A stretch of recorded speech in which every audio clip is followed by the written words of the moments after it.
ಇದು ದೇಶವನ್ನು ಒಂದು ರೀತಿಯಲ್ಲಿ ಮಾವೋವಾದಿ ವ್ಯವಸ್ಥೆಗೆ ನೂಕುವಂಥ ಒಂದು ಮ್ಯಾನಿಫೆಸ್ಟೋ ಆಗಿದೆ. ಕಾಂಗ್ರೆಸ್ ಪಾರ್ಟಿ ಎಲ್ಲ ಜನರ ಆಸ್ತಿ ವೆಲ್ತು ಇತ್ಯಾದಿ ಸರ್ವೆ ಮಾಡ್ತೀವಿ ಅಂತ ಹೇಳಿದ್ದಾರೆ. ಉದಾಹರಣೆಗೆ ನಿಮ್ಮ ಕಡೆ 2 ವೆಹಿಕಲ್ ಇತ್ತು ಅಂತಂದರೆ 1 ವೆಹಿಕಲ್ ಕಸ್ಕೊಳ್ತಾರೆ. ಅವ್ರ manifesto that ultimately it comes like that. ನಿಮ್ಮ ಹತ್ರ 2 ಮನೆ ಇತ್ತು, ನೀವೊಂದು ಬಾಡಿಗೆ ಕೊಟ್ಟು ಏನೋ ಒಂದು ನೀವು ಕಷ್ಟಪಟ್ಟು ಇನ್ಕಮ್ ಮಾಡಿ ಒಂದು ಬಾಡಿಗೆ ಕೊಟ್ಟು ಒಂದು ಪರ್ಮನೆಂಟ್ ಇನ್ಕಮ್ ಒಂದು ಮಾಡ್ಕೊಂಡಿದ್ರೆ ಆ ಮನೆ ಕಸ್ಕೋತಾರೆ. ಕಾಂಗ್ರೆಸ್ ಪಾರ್ಟಿ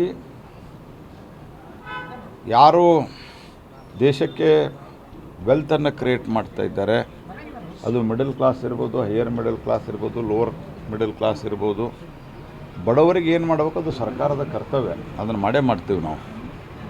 ಆದರೆ ಈ ರೀತಿಯಾದಂಥ ಒಂದು ಮಾವೋವಾದಿ ಮನಸ್ಥಿತಿಯನ್ನು ಇಟ್ಟುಕೊಂಡು ಎಲ್ಲರನ್ನೂ ಟಾರ್ಗೆಟ್ ಮಾಡ್ತಾ ಇರುವಂಥದ್ದು ಇದು ಜಗತ್ತಿನಲ್ಲೇ ಫೇಲ್ ಆದಂಥ ಒಂದು ವ್ಯವಸ್ಥೆ. ಹಾಗಾಗಿ ಜನ ಎಚ್ಚರಿಕೆಯಿಂದ ಇರಬೇಕು ಮತ್ತು ಒಂದು ರೀತಿಯಲ್ಲಿ ಅವರು ತುಷ್ಟೀಕರಣದ ಪರಾಕಾಷ್ಠೆಯನ್ನು ಮುಟ್ತಾ ಇದ್ದಾರೆ.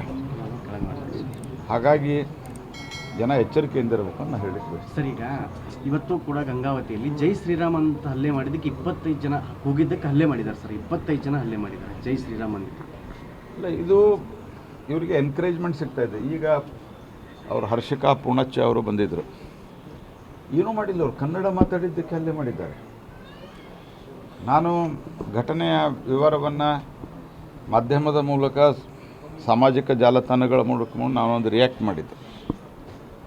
ಅದಕ್ಕೆ ಅವರು ನನ್ನನ್ನು ಭೇಟಿ ಮಾಡಿ ನಮಗೆ ಈಗಾದರೂ ಸಂಪೂರ್ಣವಾದಂಥ ರಕ್ಷಣೆ ಇಲ್ಲ ಅಂತ ಹೇಳಕ್ಕೆ ಬಂದಿದ್ದರು. ಅವರಿಬ್ಬರು ಗಂಡ ಹೆಂಡತಿ, ಒಬ್ಬ ನಟ ನಟಿ ಅಂದರೆ ಒಂದು ರಿಕಗ್ನಿಷನ್ ಇರುತ್ತೆ. ಅವ್ರ ಪರಿಸ್ಥಿತಿನೇ ಹಿಂಗಾದರೆ ಇನ್ನು ಸಾಮಾನ್ಯ ಜನರ ಪಾಡೇನು? ಯಾಕಂದರೆ ಯಾವಾಗ ಹನುಮಾನ್ ಚಾಲೀಸ ತನ್ನ ಅಂಗಡಿಯಲ್ಲಿ ಕೇಳ್ತಾ ಇದ್ದ CD ಹಾಕಿ, ಆತನ ಮೇಲೆ ಹಲ್ಲೆ ಆಯಿತು. ಆನಂತರ ಹಲ್ಲೆ ಮಾಡಿದವ್ರನ್ನ ಕ್ರಮ ಹೋರಾಟದ ನಂತರ ಆಯಿತು. ಆನಂತರ ಅವನ್ನೂ ಬಂಧಿಸಿದರು.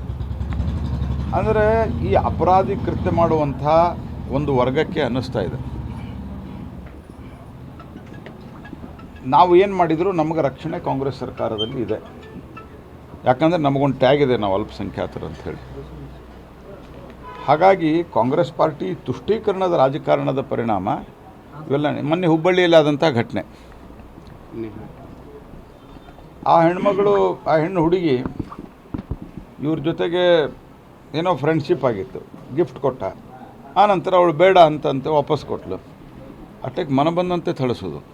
ಬೆಳಗಾವಿಯಲ್ಲಿ ಒಂದು ಘಟನೆ ಆಗಿದೆ, ಅಲ್ಲೂ ಕೂಡ ಇದೇ ರೀತಿ.